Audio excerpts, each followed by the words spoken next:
देवभूमि हिमाचल में बहुत से लोगों के कुल देवता धार वाले देवता हैं। हिमाचल के साथ साथ ये भारत के अन्य राज्यों में भी पूजे जाते हैं, जैसे मध्य प्रदेश, उत्तराखंड, गुजरात, राजस्थान इत्यादि। देवधारा वाले जी कौन थे, कैसे थे, कहां से थे? हिमाचल की बागल रियासत और बघाट रियासत से इनका क्या कनेक्शन है? हिमाचल के सेरी घाट में इनका मेन स्थान कैसे बना? और हिमाचल के साथ साथ उत्तराखंड, मध्य प्रदेश, गुजरात, राजस्थान आदि राज्यों से इनका क्या कनेक्शन है? आज मैं देवधारा वाले जी से संबंधित आपको हर चीज डिटेल में बताऊंगी, तो बने रहिए मेरे साथ। हेलो एवरीवन, मैं ज्योति स्वागत करती हूँ आपका मेरे वीडियो में। अगर धार वाले देवता जी आपके यहाँ कुल देवता के रूप में या किसी न किसी रूप में पूजे जाते हैं तो आप मेरी इस वीडियो को शेयर जरूर करना।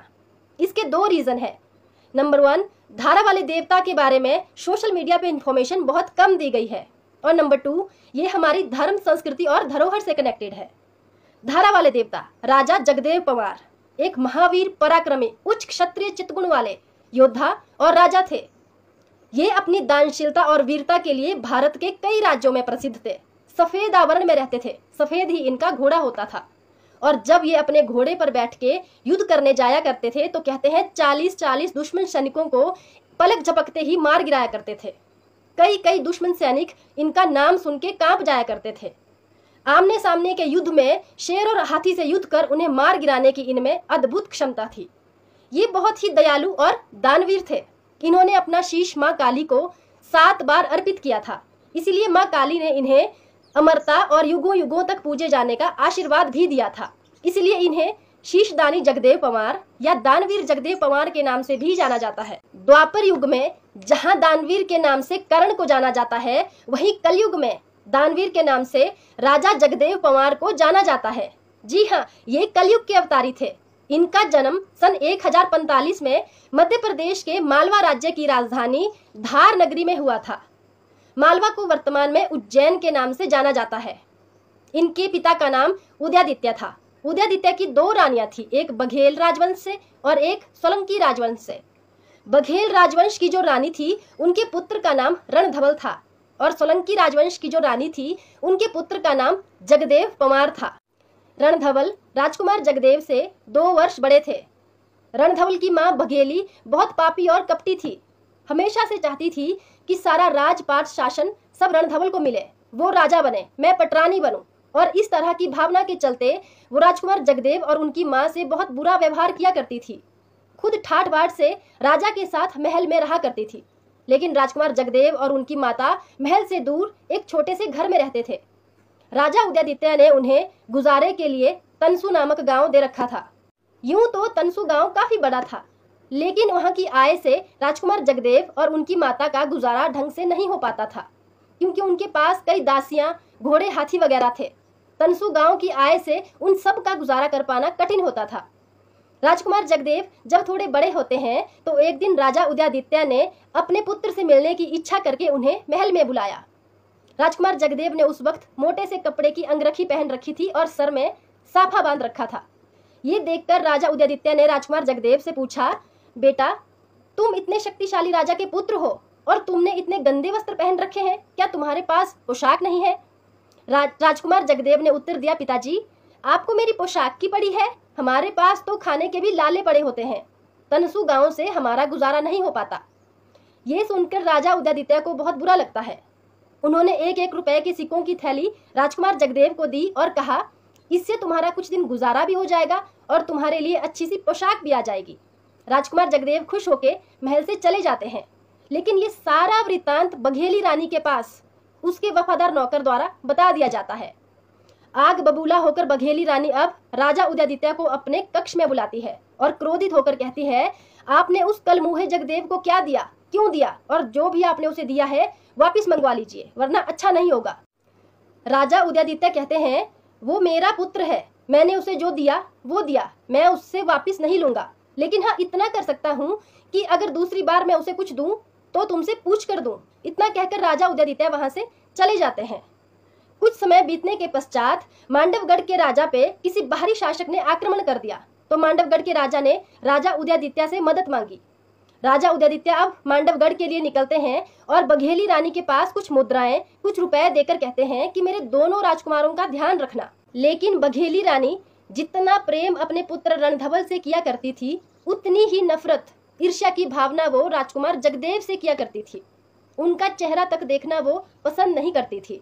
उधर राजकुमार जगदेव जैसे जैसे बड़े होते जाते हैं, अपनी सौतेली माँ के हर षड्यंत्र को समझते चले जाते हैं। उनके दिए हुए कष्टों से प्रभावित होकर वो अब हर चीज में कुशल बनते जा रहे थे, जैसे घुड़सवारी, तलवारबाजी, तैराकी, तीरंदाजी इत्यादि।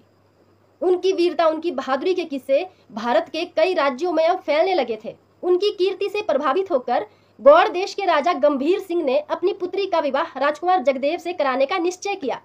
उन्होंने सोने चांदी से जड़ा हुआ नारियल लिया, अपने कुल पुरोहित और प्रधान के पास दिया, शादी का प्रस्ताव लेकर उन्हें धार नगरी भेजा।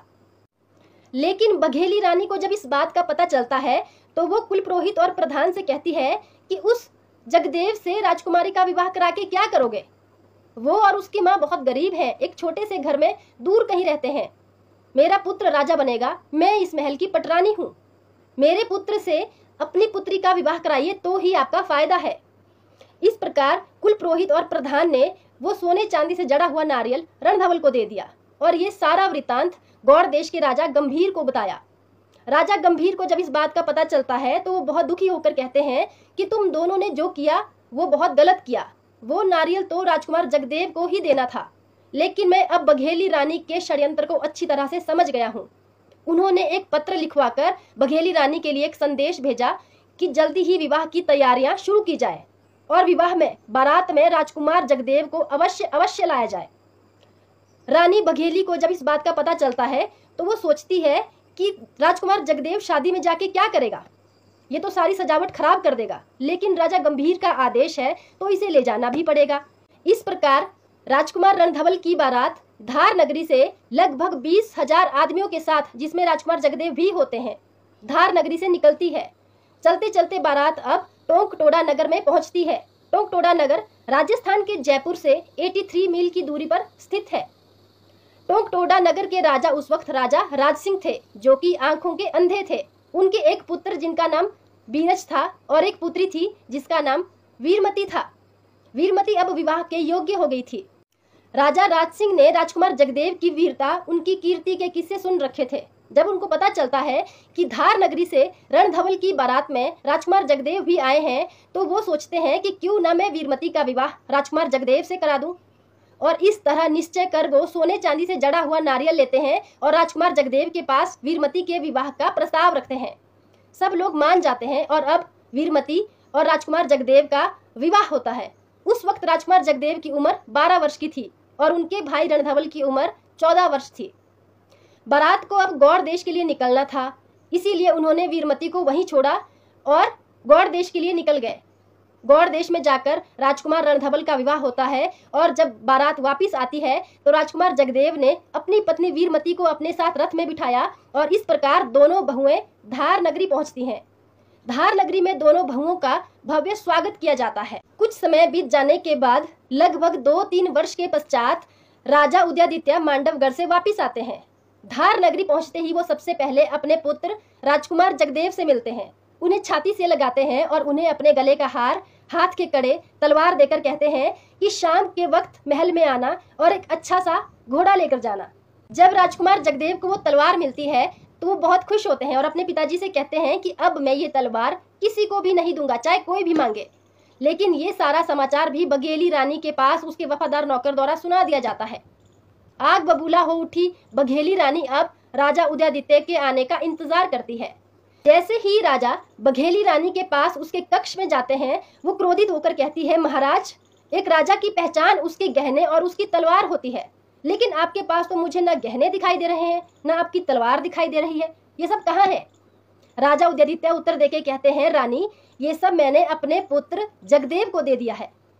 क्रोधित होकर बघेली रानी अब कहती है, मेरे पुत्र रणधवल को तो आपने कभी कुछ नहीं दिया और उसको तलवार देके आप क्या साबित करना चाहते हैं? आपने उसे युवराज घोषित कर दिया। वो तो अभागा है, उसका भाग्य काले अक्षरों में लिखा है, वो कहाँ का राजा बनेगा। आपने जो उसे तलवार दी है वो वापिस मंगवाइए। एक तलवार युवराज का हक होता है और आपने वो तलवार उसको दे दी। राजा उदयादित्य अभी मांडवगढ़ से पहुंचे ही थे। सोचते हैं रानी से बहस करने से अच्छा है कि मैं राजकुमार जगदेव से वो तलवार वापिस ले लूं। इस प्रकार वो अपने दास को राजकुमार जगदेव के पास भेजते हैं और संदेश देते हैं कि मैं तुम्हें इससे अच्छी तलवार दूसरी बार दूंगा, तुम ये तलवार मुझे वापस कर दो। राजकुमार जगदेव ने वो तलवार वापस तो कर दी, लेकिन उन्हें इस बात का बहुत बुरा लगा। अब वो अपने घर अपनी माँ के पास जाते हैं और कहते हैं, माँ मैं अब यहाँ नहीं रहूंगा, मैं दूसरे देश में जाऊंगा और नौकरी करूंगा। माँ समझाते हुए कहती है, बेटा अभी तुम सिर्फ 15 वर्ष के हो, तुम क्या नौकरी करोगे। लेकिन जगदेव पवार नहीं मानते। इस प्रकार माता की आज्ञा लेकर 15 वर्ष की आयु में वो धार नगरी मालवा मध्य प्रदेश छोड़ के चले जाते हैं। उन दिनों वीरमती भी अपने पीहर अपने मायके नगर टोडे में गई हुई थी, इसलिए राजकुमार जगदेव भी नगर टोडे पहुंचते हैं। वीरमती और बाकी सबसे मिलते हैं, 5-6 दिन तक अपने ससुराल में रहते हैं और फिर जाने की आज्ञा मांगते हैं। लेकिन जैसे ही जगदेव पवार वहां से चलने लगते हैं, वीरमती भी उनके साथ जाने की जिद करती है। जगदेव पवार वीरमती को बहुत समझाते हैं, लेकिन वो नहीं मानती और अपने घोड़े पर बैठकर राजकुमार जगदेव के साथ जाने की जिद करती है।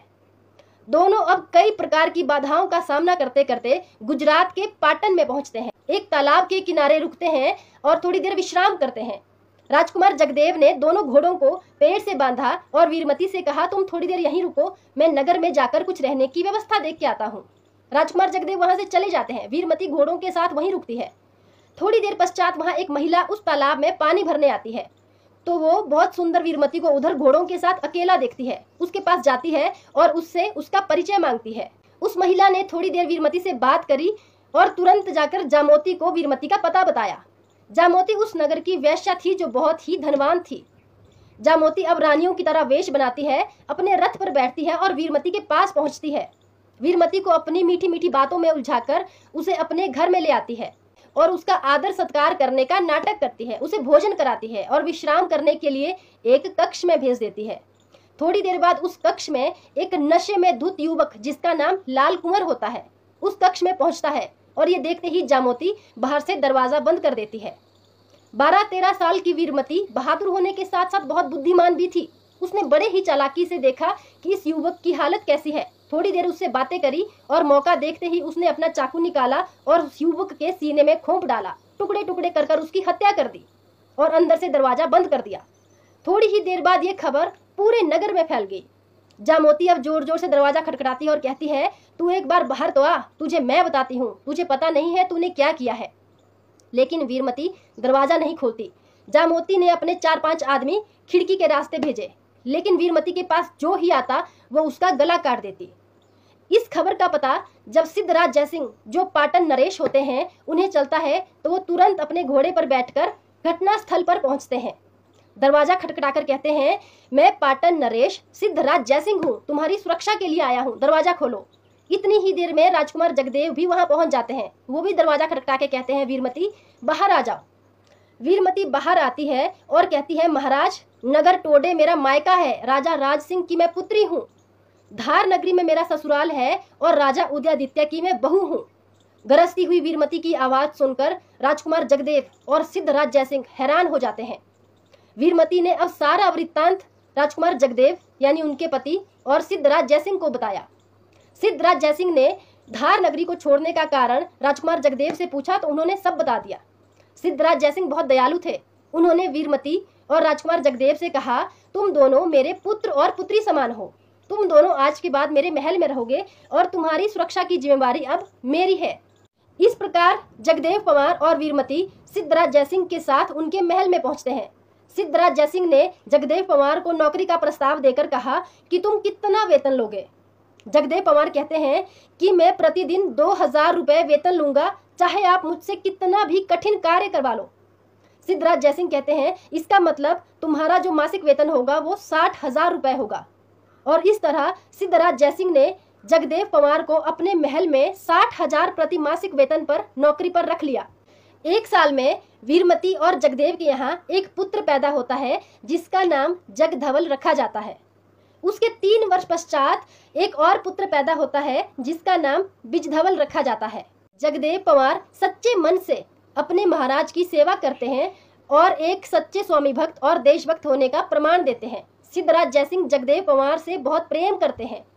उनकी वीरता, उनके पराक्रम को देखकर सिद्धराज जयसिंह ने उन्हें कम आयु में ही अपनी सेना का सेनापति नियुक्त किया। उस वक्त जगदेव पवार की उम्र लगभग 20-22 वर्ष की रही होगी, लेकिन वो बहुत बहादुर और बुद्धिमान थे। समय अब बीतता चला जाता है। जगदेव पवार का छोटा पुत्र अब 2 साल का और बड़ा पुत्र 5 साल का हो जाता है। भादों की काली रात की एक ये बात है, रात को राजा डरावनी भयंकर आवाजें सुनता है। जगदेव पवार से कहता है, ये कैसी डरावनी आवाजें आ रही है, तुम पता करो।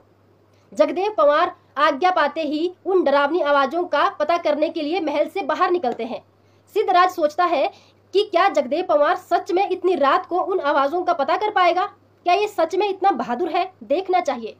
जगदेव पवार उन आवाजों का पता करते करते अब पहुंचते हैं उन महिलाओं के पास जो रो रो कर विलाप कर रही थी। जगदेव ने उनसे पूछा कि तुम कौन हो और क्यों रो रही हो? महिलाएं कहती हैं कि हम जोगनियां कुल इष्ट देवियां हैं। कल प्रातः पहले पहर में सिद्धराज जयसिंह की मृत्यु हो जाएगी, इसीलिए आज हम रो रो कर विलाप कर रही हैं। ये सारी बातें छुपते हुए सिद्धराज जयसिंह भी सुन रहे थे। जगदेव पवार पूछते हैं कि क्या कोई ऐसा उपाय नहीं है जिससे महाराज की मृत्यु टाली जा सके? तो एक जोगन कहती है, उपाय तो है, उनकी जगह पे अगर कोई अपना बलिदान दे दे तो उनकी मृत्यु का संकट टाला जा सकता है। जगदेव अब कहते हैं कि तुम थोड़ी देर यहाँ रुको, मैं अपनी पत्नी से इस बारे में बात करके आता हूँ। जोगनियां हंसने लगती हैं और सोचती हैं कि कौन सा मनुष्य अपना बलिदान देकर दूसरे की जिंदगी बचाएगा, और यही बात सिद्धराज जयसिंह भी सोचते हैं। जगदेव वहां से अपनी पत्नी के पास चले जाते हैं और उनके पीछे पीछे सिद्धराज भी चला जाता है। जगदेव अब वीरमती से कहते हैं कि महाराज के मृत्यु के संकट को टालने के लिए एकमात्र एक उपाय है किसी का बलिदान देना, इसलिए मैं चाहता हूँ कि मैं अपना बलिदान दूं।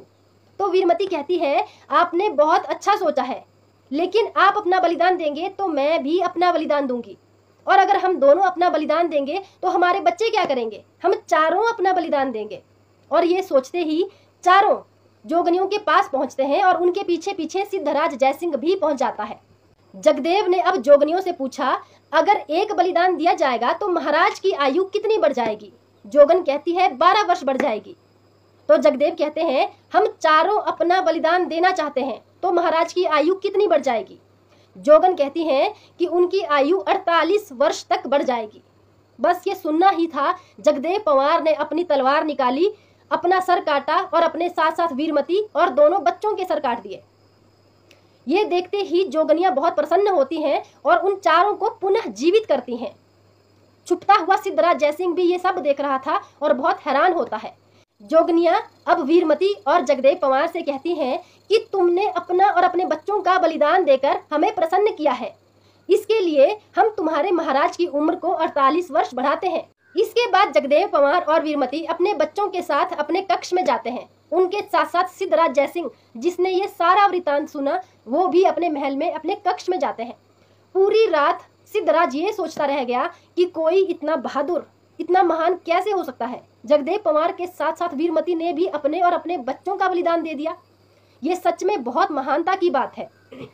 अगले दिन सिद्धराज जयसिंह उठते हैं और एक घोषणा करते हैं, जिसमें वो कहते हैं कि वो अपनी पुत्री कमोला का विवाह जगदेव पवार से कराना चाहते हैं। जगदेव पवार का विवाह इस प्रकार कमोला से होता है और सिद्धराज जयसिंह ने जगदेव पवार को दहेज में बहुत से गांव, घोड़े, हाथी, रथ, पालकियां और स्वर्ण मुद्राएं दी। इस वीरता का पता जब सिद्धराज जयसिंह के ससुर को चलता है तो उन्होंने भी अपनी पुत्री फूलमती का विवाह जगदेव पवार से कराया। इस प्रकार जगदेव पवार की अब 3 रानियां होती हैं। जगदेव पवार ने अपनी वीरता, अपनी बहादुरी से सिद्धराज जयसिंह के राज्य का विस्तार कई राज्यों में किया। जब वो युद्ध करने जाया करते थे तो दुश्मन सैनिक उनके नाम से भी कांप जाया करते थे। सिद्धराज जयसिंह जगदेव पवार से बहुत प्रेम करते थे। एक दिन की बात है, सिद्धराज जयसिंह और जगदेव पवार कहीं नहाने जाते हैं तो जगदेव ने सिद्धराज जयसिंह की छाती पर एक चोट का निशान देखा और पूछा, महाराज आपकी छाती पर ये चोट का निशान कैसा है? क्या कोई समस्या है? कृपया करके मुझे बताइए। सिद्धराज जयसिंह कहते हैं, जगदेव समस्या तो बहुत है, लेकिन तुझे बताकर क्या करूंगा? है तो तू मेरा नौकर, तू कुछ नहीं कर सकता। मैं राजा होके कुछ नहीं कर सकता, तो तू क्या करेगा? जगदेव कहते हैं, महाराज भले ही मैं आपका नौकर हूँ, लेकिन आप मुझे नजरअंदाज मत करो।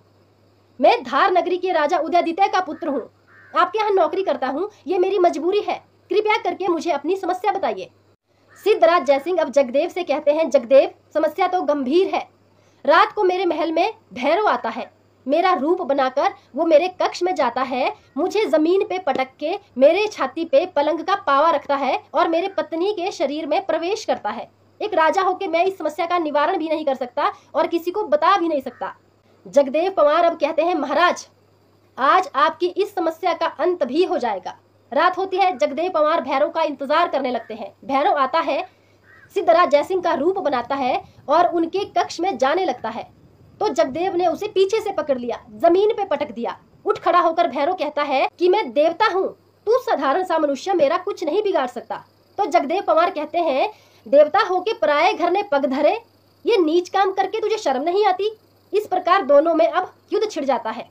कभी जगदेव पवार को भैरव नीचे पटकता है, कभी जगदेव पवार भैरव को नीचे पटकते हैं। इस प्रकार युद्ध करते करते एक समय ऐसा आता है जब भैरव की छाती पर जगदेव पवार बैठते हैं और उसे जोर जोर से पीटने लगते हैं।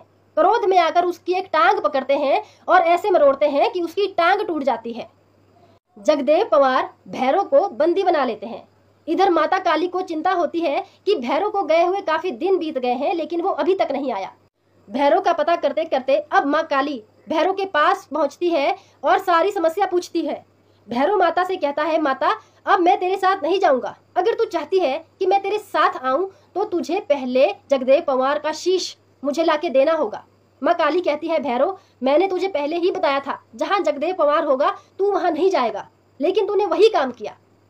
अब माँ काली ने भाटनी का रूप धारण किया और सिद्धराज जयसिंह की सभा में पहुंच गई। यहाँ वर्णन आता है भाटनी का। ये भाटनी कौन थी? भाटनी चंचू भाट की पुत्री थी। इनका पूरा नाम केड़ी कंकाली था। राजस्थान के मलासीगढ़ में ये रहती थी। देवी स्वरूप मानी जाती थी। ये बहुत दयालु थी, किसी को भी दुख में नहीं देख सकती थी। भूखों को भोजन कराती थी, जगह जगह से दान मांग के लाती थी और गरीबों की सहायता किया करती थी।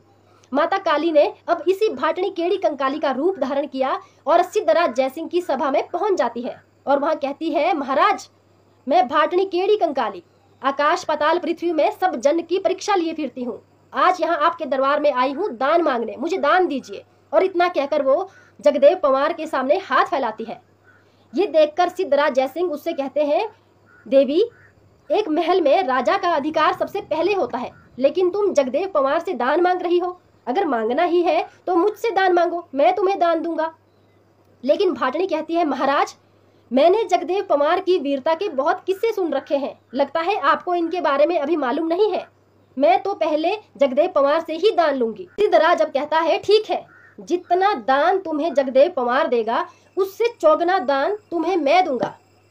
जगदेव पवार अब भाटनी से कहते हैं, आप मेरे साथ मेरी पत्नी वीरमती के पास चलिए, वो अपने कक्ष में है, उनसे पूछकर मैं आपको दान दूंगा। इस प्रकार भाटनी और जगदेव पवार वीरमती के पास जाते हैं। जगदेव पवार वीरमती को अपनी समस्या बताते हैं। वीरमती कहती है, महाराज आप मेरा और अपना दोनों का शीश दान कर दीजिए। तो जगदेव पवार कहते हैं, नहीं नहीं, अगर मैं 2 शीश दान करता हूँ तो मेरे महाराज 8 शीशों का दान कैसे करेंगे, क्योंकि उन्होंने वादा किया है कि वो मुझसे चौगुना दान देंगे। जगदेव पवार वीरमती से कहते हैं कि अंदर से चांदी का थाल और एक कपड़ा लाओ। वीरमती जाती है, थाल लाती है और कपड़ा लाती है। जगदेव पवार ने अपनी तलवार से अपना शीश काटा और उस थाली में डाल दिया। वीरमती ने उसके ऊपर से कपड़ा उठाया और भाटनी को दिया। इसलिए कहा भी जाता है, विक्रम संवत सन 1151 चैत तीज रविवार शीश कंकाली भाटनी ने जगदेव दियो उतार।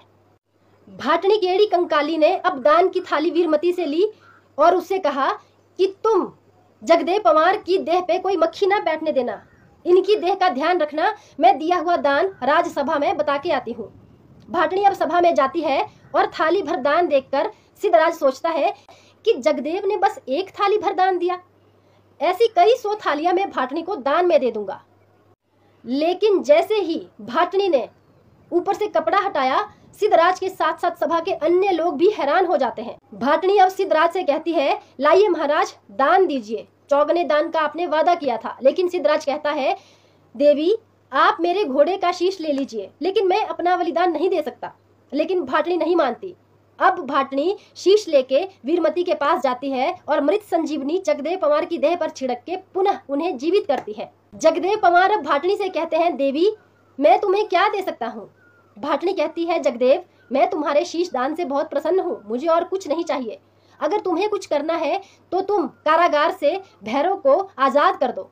जगदेव ने भैरव को कारागार से आजाद किया, इसीलिए तब से भैरव को लंगड़े क्षत्रपाल के नाम से भी जाना जाता है। इस तरह समय व्यतीत होता चला जाता है और एक दिन ऐसा आता है कि सिद्धराज सोमेश्वर महादेव की यात्रा पे जाता है। उस दिन महल में जगदेव पंवार भी नहीं थे, तो पीछे से मालवा का अन्य राजा नरवर्मन देव सिद्धराज जयसिंह के महल में आता है और आक्रमण करता है। उनके मंत्री के साथ बहुत बुरा व्यवहार करता है, अपने पांव धुलाता है और उसका पानी जबरदस्ती सिद्धराज जयसिंह के मंत्री को पिलाता है। इस बात का पता जब सिद्धराज को चलता है तो वो तुरंत अपने महल में वापिस आते हैं और मालवा धार नगरी पे आक्रमण करने की योजना बनाते हैं। लेकिन यह कैसे हो सकेगा जब तक जगदेव पंवार सिद्धराज जयसिंह के महल में थे। इसलिए सिद्धराज ने साम्राज्य का लालच देकर जगदेव पंवार को दक्कन भेजा और अपनी एक सेना की टुकड़ी मालवा धार नगरी पे आक्रमण करने के लिए भेज दी। लेकिन ये समाचार एक गुप्तचर द्वारा जगदेव पंवार को पता चलता है। तो जगदेव पंवार कहते हैं, धारा भीतर मैं बसूं मेरे भीतर धार, जो मैं चलूं पीठ दे तो लाजे जात पंवार। इस प्रकार जगदेव पंवार अपनी जन्मभूमि धार नगरी मालवा पहुंचते हैं और दुश्मन सेना का बहादुरी से मुकाबला कर उन्हें वहां से भगाते हैं। वीरता और बहादुरी से युद्ध करते देख राजा उदयादित्य और उनके भाई रणधवल बहुत प्रसन्न होते हैं। राजा उदयादित्य ने जगदेव पंवार को अब गद्दी पे बिठाया और उनके भाई रणधवल भी उनके आज्ञाकारी हुए। 52 वर्ष तक जगदेव पंवार ने धार नगरी पर शासन किया, कई राजाओं को बंदी बनाया, अपने अधीन किया और अपने साम्राज्य का विस्तार किया। अपने शासन काल में उन्होंने 7 प्रकार के सिक्कों को चलाया। इस प्रकार वो एक दिन उत्तराखंड में पहुंचते हैं। आइए अब बात करते हैं जगदेव पंवार का कनेक्शन उत्तराखंड से कैसे है। इसके लिए एक लोक गाथा के अनुसार उत्तराखंड के पौड़ी गढ़वाल में एक बार राजाओं की सभा लगती है कि गढ़वाल का राजा किसे नियुक्त किया जाए। उस सभा में जगदेव पंवार को भी आमंत्रित किया जाता है। कणिया नामक एक राजा जो जगदेव पंवार का विरोधी होता है, एक गहरा कुआं खुदवाता है, 7 तवे उसके ऊपर रखवाता है और ढक देता है। उसके साथ जगदेव पंवार के लिए आसन लगाता है। वो सोचता है जगदेव जब यहाँ आएगा तो इस कुएं में गिरेगा और हम उसे यहीं बंदी बना लेंगे। राजा बनने की बात बहुत दूर की है। लेकिन जगदेव पंवार जब अपने घोड़े पर आते हैं तो आसन पर बैठने से पहले वो अपना भाला जमीन पर लगाते हैं, जो 7 तवे फाड़ के जमीन के साथ गड़ जाता है। ये देखकर कणिया बहुत हैरान हो जाता है और समझ जाता है कि जगदेव पंवार को मेरे षड्यंत्र का पता लग चुका है। सभा लगती है, नाच गाना होता है। एक जोगन वहां आती है और सभी राजाओं से दान मांगती है। सभी राजाओं ने कुछ ना कुछ दिया, जैसे हीरे जवाहरात, हाथी, घोड़े, कुछ ना कुछ दिया। जोगन अब जगदेव पंवार के पास जाती है और कहती है, महाराज दान दीजिए। जगदेव पंवार कहते हैं, आप जो मांगे मैं वो दूं। जगदेव पंवार ने अपनी पत्नी से पूछा कि मैं जोगन को क्या दान दूं। उस वक्त जगदेव पंवार की 7 रानियां थी और 7वीं रानी उनके साथ थी, जिनका नाम था चौहान्या रानी। चौहान वंश से वो थी। जगदेव पंवार अब चौहान्या रानी के पास जाते हैं और कहते हैं, दान तो सभी ने दिया, लेकिन मैं क्या विशेष दूं। चौहान्या रानी कहती है, महाराज आप मेरा शीश दान करें। लेकिन जगदेव पंवार कहते हैं, आपका शीश नहीं, मैं अपना शीश दान करूंगा। और उन्होंने अपनी तलवार निकाली, अपना शीश काटकर उस जोगन के हाथ में दे दिया। कहते हैं वो जोगन स्वयं मां काली थी। जोगन अब दरबार में जाती है और सभी राजाओं को जगदेव पंवार का दिया हुआ दान बताती है। सब लोग हैरान हो जाते हैं, सारे राजा हैरान हो जाते हैं। जोगन अब वो कटा हुआ शीश लेके चौहान्या रानी के पास जाती है और मृत संजीवनी छिड़क के शीश को धड़ से लगाने की बात कर जगदेव पंवार को पुनः जीवित करने की बात कहती है। लेकिन चौहान्या रानी कहती है कि हम पंवार वंश के क्षत्रिय हैं, एक बार जो दान दे दिया सो दे दिया, हम वापिस नहीं लेते। जोगन के वेश में स्वयं मां काली ये सुनकर बहुत प्रसन्न होती है और जगदेव पंवार को युगों युगों तक पूजे जाने और अमरता का आशीर्वाद देती है। अब मां काली ने जगदेव पंवार को दूसरी देह में जीवित किया। उनका जो कटा हुआ शीश था वो उत्तराखंड के पौड़ी गढ़वाल के कोट द्वार मावा कोट में रखा गया और उनका वहां पे मंदिर बनाया गया। उनका जो धड़ था उसकी समाधि मालवा के गढ़कालिका के मंदिर में बनाई गई। मां गढ़कालिका जगदेव पंवार की कुलदेवी भी होती है। इस प्रकार जगदेव पंवार को उत्तराखंड के गढ़वाल का राजा नियुक्त किया गया। अब बात यह आती है कि उत्तराखंड में पंवार वंश का शासन क्यों था। पंवार वंश तो मध्य प्रदेश से बिलोंग करते थे। तो ये बात है 823 ईस्वी की जब मालवा के राजा कनकपाल उत्तराखंड में बद्रीनाथ के दर्शन करने जाते हैं। उत्तराखंड का राजा उस वक्त भानु प्रताप होते हैं, जो कनकपाल से बहुत प्रभावित होते हैं। भानु प्रताप के सिर्फ एक पुत्री थी और कोई पुत्र नहीं था। कनकपाल से प्रभावित होते ही उन्होंने अपनी पुत्री का विवाह कनकपाल से करा दिया और अपना राज सिंहासन, अपना सब कुछ कनकपाल को सौंप दिया। उसके बाद कनकपाल उत्तराखंड के गढ़वाल के राजा बनते हैं। उत्तराखंड उस वक्त छोटे छोटे गढ़ों में बटा हुआ था जिसपे राजा राज करते थे। राजा कनकपाल ने सभी राजाओं को अपने अधीन किया और समस्त गढ़वाल पे शासन किया। इसीलिए उत्तराखंड के गढ़वाल में पवारों का शासन भी रहा है। इसीलिए जगदेव पवार उत्तराखंड के राजा बनते हैं। 52 वर्ष तक शासन करने के पश्चात अंत में उन्होंने अपना राज्य अपने बड़े बेटे जगधवल के नाम किया और अंतिम सांस 1130 में ली। तो आइए अब बात करते हैं जगदेव पवार या धारा वाले देव का बाघल और बघाट रियासत से क्या कनेक्शन है, हिमाचल के सेरी घाट में इनका मेन स्थान कैसे बना। ये बात है सन 1305 ईस्वी की, जब मालवा पे अलाउद्दीन खिलजी ने आक्रमण कर दिया। उस वक्त वहाँ के शासक अमरदेव पंवार थे। उनके 2 पुत्र थे, अजय देव पंवार, विजय देव पंवार। उनके दोनों पुत्रों ने और उनके साथ बहुत से मालवा के लोगों ने मालवा छोड़ा और हिमाचल की तरफ आ गए। अजय देव पंवार ने अर्की में बाघल रियासत की स्थापना करी और विजय देव पंवार ने सोलन में बघाट रियासत की स्थापना करी। हिमाचल में रहते रहते जब उनको कुछ वर्ष बीत जाते हैं तो उन्हें खोट दोष मिलना शुरू हो जाता है। जब वो इसका पता कराते हैं तो छाया के रूप में धारा वाले देव उनसे कहते हैं कि मैं तुम्हारा पूर्वज हूँ, जगदेव पंवार तुम्हारा कुल देवता हूँ। इतने वर्ष यहाँ रहते रहते तुम्हें बीत गए हैं, लेकिन अभी तक तुमने मुझे यहाँ पे कोई भी स्थान नहीं दिया है। राजा के पूछने पर देव धारा वाले ने अपने लिए सेरी घाट का स्थान नियुक्त किया। लेकिन जब धारा वाले देव को सेरी घाट में स्थापित करने लगे तो वहाँ के जो स्थानीय देवता थे वो आगे आ गए और धारा वाले देव को वहाँ पे आने से रोकने लगे। कहते हैं धारा वाले देव ने उस वक्त अपनी शक्ति, अपना पराक्रम ऐसे दिखाया जिसको देख के सभी हैरान हो गए थे। उनकी शक्ति देखकर कहते हैं जमीनों के साथ साथ धारें भी हिल गई थी। जिसको भी अब विरोध होता है वो सब मान जाते हैं और धारा वाले देव को सेरी घाट में रहने के लिए आज्ञा देते हैं। इस प्रकार धारा वाले देव सेरी घाट में स्थापित होते हैं और राजा उनके लिए वहां पे मंदिर बनवाते हैं और उसके बाद धारा वाले देव की नित्य रूप से पूजा होने लगती है। तो ये था धारा वाले देव राजा जगदेव पंवार का संपूर्ण इतिहास। आपको कैसा लगा मुझे कमेंट करके ज़रूर बताना। जय देव धारा वाले।